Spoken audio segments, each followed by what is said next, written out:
హావ్యూర్స్ మీ చుట్టూ జరుగుతున్న పరిస్థితుల్ని గమనిస్తున్నారా? అంతా బాగుందా? అలా అని అప్రమత్తం కలిగుంటే అంతే సంగతులు. గుడిలో లింగాన్ని మింగే మోసగాళ్ళు మీ చుట్టూ తిరుగుతున్నారు. ఆదమరిస్తే ఆవులించకుండానే పేగుల్ని కత్తిరించుకునే కంత్రిగాళ్ళు ఉన్న సమాజం ఇది. అందుకే మోసగాళ్ళ నుంచి, నేరస్తుల నుంచి మిమ్మల్ని జాగ్రత్త పరిచే మా ప్రోగ్రాం క్రైమ్ అలర్ట్.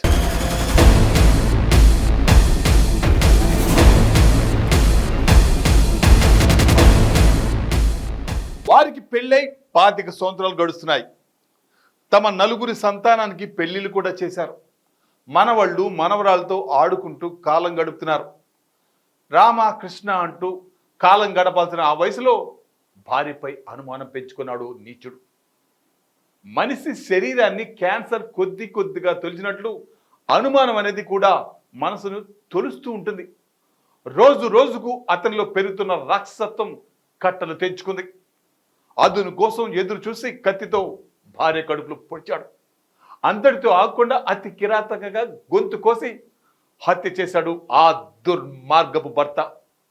చనిపోయిందని నిర్ధారించుకొని పోలీసుల ముందు లొంగిపోయాడు. నిజంగా భార్య ప్రవర్తన నచ్చకపోతే పరిష్కార మార్గాలు అనేక ఉన్నాయి.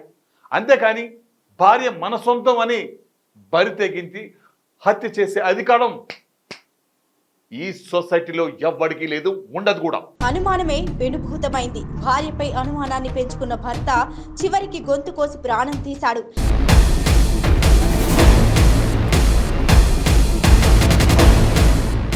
ఏకంగా అర్బన్ ఎస్పీ గ్రీవెన్స్ కు వెళ్లిన నిందితుడు తానే భార్యను చంపానని పోలీసులకు తెలిపాడు. పాత గుంటూరు పోలీస్ స్టేషన్ పరిధిలోని ఎన్టీఆర్ నగర్ 2వ లైన్లో ఉప్పుతల శ్రీనివాసరావు భార్య భూలక్ష్మి నివసిస్తున్నారు. వీరికి ఒక కుమారుడు, 3 ఆడపిల్లలు. వారందరికీ వివాహాలు జరిగి వేర్వేరుగా నివసిస్తున్నారు. భార్య భూలక్ష్మి ప్రవర్తనపై భర్త శ్రీనివాసరావుకు అనుమానం పెంచుకున్నాడు. ఈ క్రమంలో భూలక్ష్మిని శ్రీనివాసరావు కడుపులో కత్తితో పొడిచి పీక కోసి చంపాడు.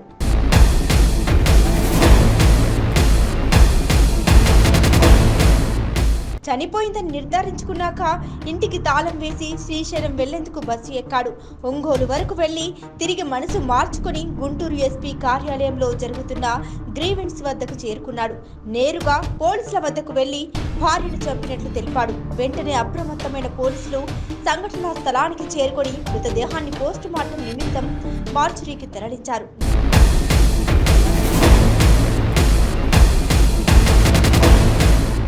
నిందితుడిని అదుపులోకి తీసుకుని పోలీసులు విచారిస్తున్నారు.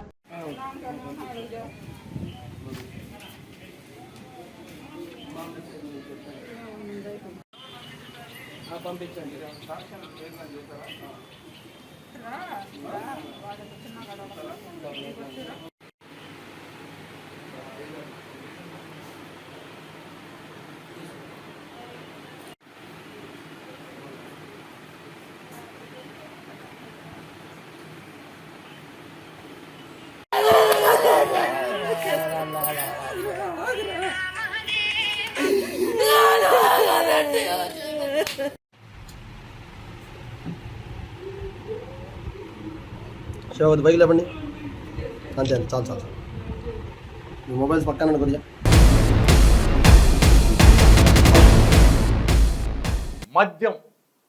మద్యం మనిషిని రాక్షసుని చేస్తుంది. దాని డోస్ పెరుగుతున్న కొద్దీ వికృత రూపం దాలుస్తుంది.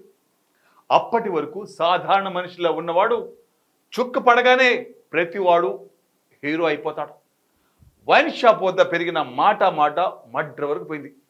కేవలం చిన్న గొడవకు 2 నిండు ప్రాణాలు తీసాడు రాక్షసుడు. నెల్లూరు నగరంలో జంట హత్యల కేసును పోలీసులు ఛేదించారు. నిందితుడు చెప్పిన సమాచారంతో పోలీసులే అవాక్కయ్యారు. ఆటో నడుపుతూ జీవనం సాగించే రఫీతో మద్యం షాప్ వద్ద గొడవ జరిగిందని, ఇద్దరిని కత్తితో అతి కిరాతకంగా హత్య చేసినట్లు ఒప్పుకున్నాడు.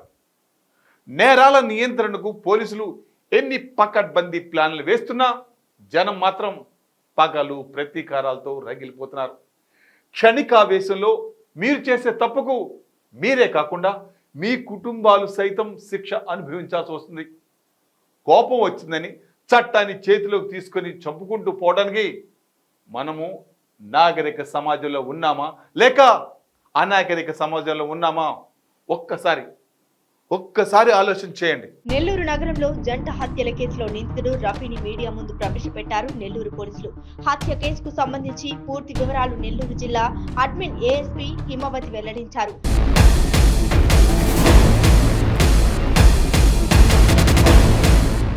నగరంలోని Podalakuru road gazetted officers colony వద్ద రమణారెడ్డి, శ్రీకాంత్ అనే ఇద్దరిని హత్య చేశాడు రఫీ అనే నిందితుడు.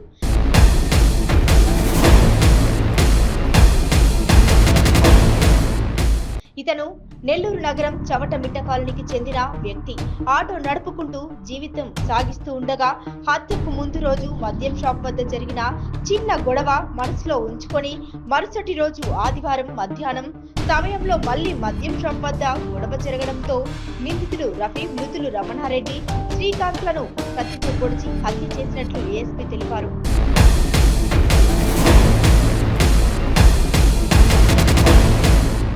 ఘటనకు సంబంధించి సమాచారం అందిన వెంటనే నెల్లూరు జిల్లా ఎస్పీ సిహెచ్ విజయరావు ఆదేశాల మేరకు నగర డీఎస్పీ సుభాని సలహాలతో ఐదవపట్నం సిఐ నరసింహారావు సిబ్బందితో ప్రత్యేక బృందాలు ఏర్పాటు చేసి గాలించగా నిందితుడు హత్య చేసి పారిపోవడం, ఫోన్లు మార్చడం చేసినా కూడా సాంకేతిక మరియు సమాచార వ్యవస్థ ద్వారా తక్కువ సమయంలోనే అరెస్టు చేసినట్లు ఏఎస్పీ తెలిపారు.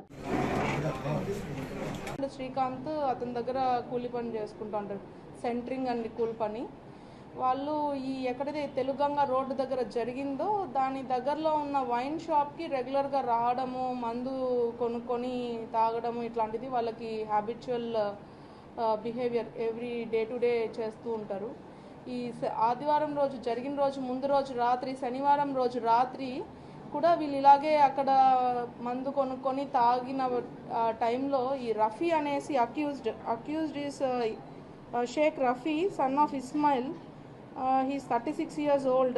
చవటమిట్ట కాలనీ, కొత్తూరు, పొదలకూరు రోడ్, నెల్లూరు టౌన్లో నివాసి అతను కూడా శనివారం రోజు అదే మందు షాప్కి మందు కొనుక్కోవడానికి వెళ్ళడం అనేది జరుగుతుంది. ఆ టైంకి కరెక్ట్గా షాప్స్ క్లోజ్ చేసే టైంలో ఇతను నాకు ఇంకా మందు కావాలి అని అడగడము, షాప్ అతను ఇవ్వకపోవడము, ఇతను అడిగే టైంలో కరెక్ట్గా అప్పుడే ఈ రమణారెడ్డి కూడా వచ్చి కావాలి అని అడిగినప్పుడు షాప్ అతను ఇవ్వకపోవడానికి కారణం రమణారెడ్డి కూడా అడిగినందువల్లే నాకు మందు ఇవ్వలేదు అనే ఒక ఉద్దేశంతో ఆ గొడవ శనివారం రోజు స్టార్ట్ అవుతుంది. గొడవ స్టార్ట్ అయిన తర్వాత ఇతను రఫీ అనే అతను 36 years old, ఈ 60 years అతన్ని కొడతాడు. అప్పుడు కొట్టి రోడ్డు మీద దాకా కొంచెం గొడవ పడతారు వాళ్ళు.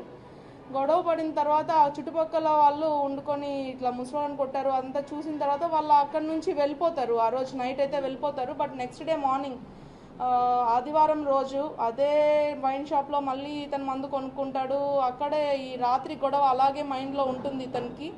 ఈ రమణారెడ్డి, శ్రీకాంత్ కూడా అక్కడికి వచ్చి ఉంటారు ఆదివారం రోజు అరౌండ్ 11 ఆ టైంకి. వచ్చిన తర్వాత అక్కడ మళ్ళీ ఇతను ఈ రాత్రి జరిగిన ఇన్సిడెంట్ మైండ్లో కూడా ఉండిన వల్ల మళ్ళీ వీళ్ళు గొడవ స్టార్ట్ చేసుకొని అతని దగ్గర క్యారీ చేస్తున్న ఒక కత్తి, అది టైర్స్ అవి కోసే కత్తి, ఒక షార్ప్ నైఫ్ తోటి అటాక్ చేస్తాడు ఈ ముస్లాయిన్ని. అండ్ ముస్లాయిన్ రెస్క్యూ కోసము ముస్లాయిన్కి తరపున వచ్చిన శ్రీకాంత్ మీద కూడా కజల్లో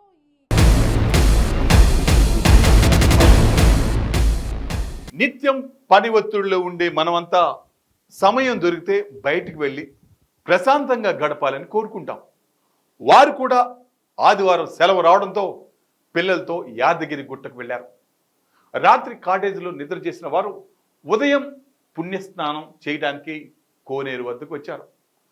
పుష్కరిణిలో నీళ్లు లేకపోవడంతో పక్కనే ఉన్న గండి చెరువులో స్నానం చేయడానికి కుటుంబ సభ్యులు చేరుకున్నారు. ప్రశాంత వాతావరణంలో దేవుని సన్నిధిలో స్నానం చేస్తూ ఉన్నారు. సంతోషంగా గడుపుతున్న వారిని చూసి ఆ విధికి కన్ను కుట్టిందో ఏమో కానీ మరికొద్ది నిమిషాల్లో దర్శనానికి వెళ్లాల్సిన ఆ కుటుంబంలో విషాదం చోటు చేసుకుంది. తమ కళ్ళ ముందే కొడుకు భువనేశ్వర్ నీటిలో గల్లంతాడు. రెప్పపాటు కాలంలో తమ బిడ్డ విగత జీవిగా మారడంతో ఆ కుటుంబ సభ్యులు గుండెలు అలసిపోయేలా రోధించారు. ఏ మాత్రం ఎమార్పాటుగా ఉన్నా కాటు వేయడానికి సిద్ధంగా ఉంటుంది నీటి ప్రవాహం. అందుకే ప్రతి క్షణం మీరు ప్రతి క్షణం అప్రమత్తంగా ఉండాల్సిన బాధ్యత మన మీదే ఉంది. యాదాద్రి కొండకు దిగువన ఉన్న గంటి చెరువులో ఆల్వాల్కు చెందిన భువనేశ్వర్ అనే భక్తుడు స్నానం చేయడానికి వచ్చి ప్రమాదవశాత్తు గల్లంతయ్యాడు.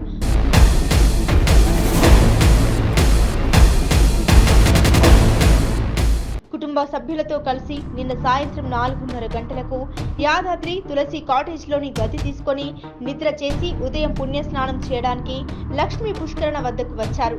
దీంతో పుష్కరణలో నీళ్లు లేకపోవడంతో పక్కనే ఉన్న గండి చెరువులో స్నానం చేయడానికి తండ్రితో పాటు ఇద్దరు అన్నదమ్ములు నీటిలోకి దిగారు. కొద్దిసేపటికి భువనేశ్వర్ గండి చెరువులో గల్లంతయ్యాడు.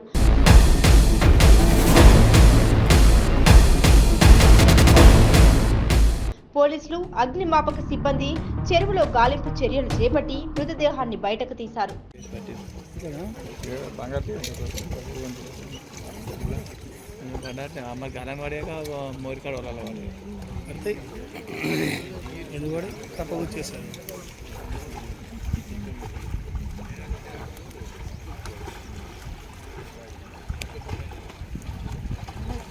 ఇదో ఒకటి చూడరాదు.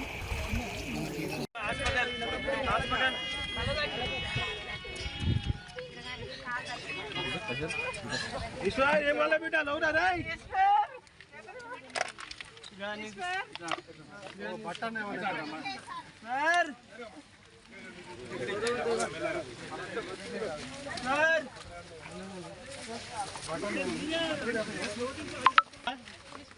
ईश्वर ईश्वर ईश्वर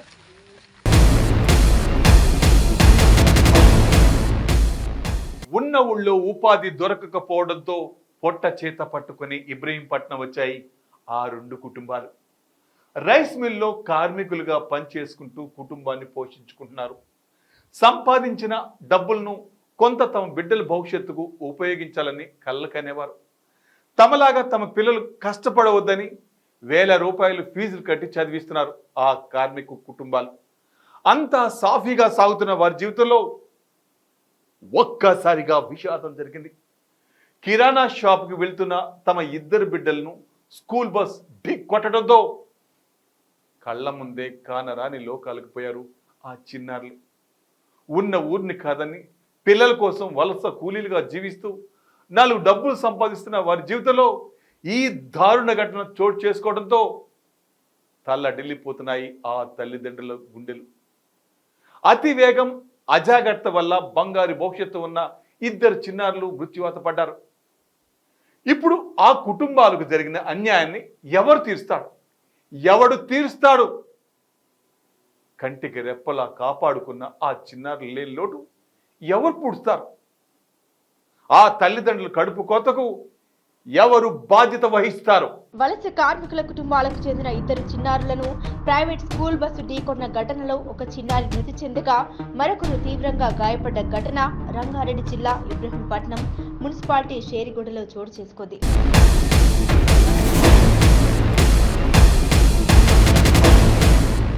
పొట్టకూటి కోసం కవిత రైస్ మిల్లో కార్మికులుగా గత కొన్నేళ్లుగా పనిచేస్తున్న 2 వలస కార్మికుల కుటుంబాల్లో స్కూల్ బస్సు తీవ్ర విషాదాన్ని నింపింది.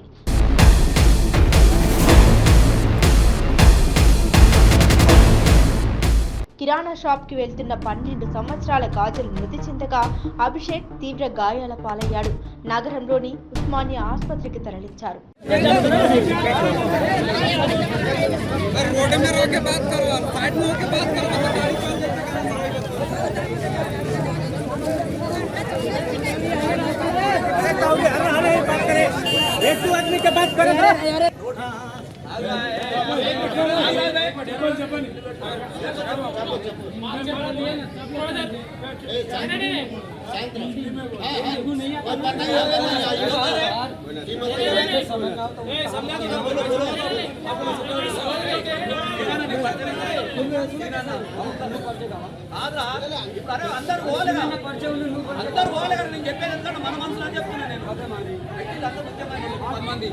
మన మంచి అనుకొని నేను చెప్పేది ఎందుకు మీ గురించి చెప్పేది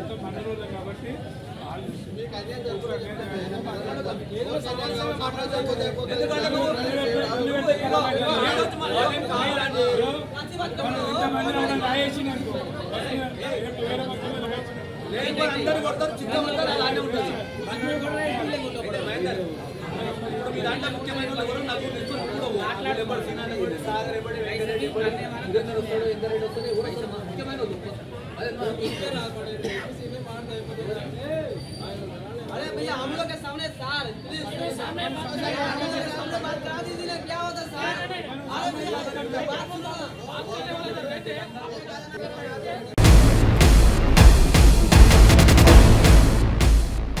సో వివర్స్, ఇది ఇవాళ క్రైమ్ అలర్ట్. మరిన్ని క్రైమ్ న్యూస్తో మళ్ళీ రేపు ఇదే సమయానికి మీ ముందుకు వస్తుంది క్రైమ్ అలర్ట్. చూస్తూనే ఉండండి 95 న్యూస్, ప్రతి క్షణం ప్రజాక్షేమం కోసం.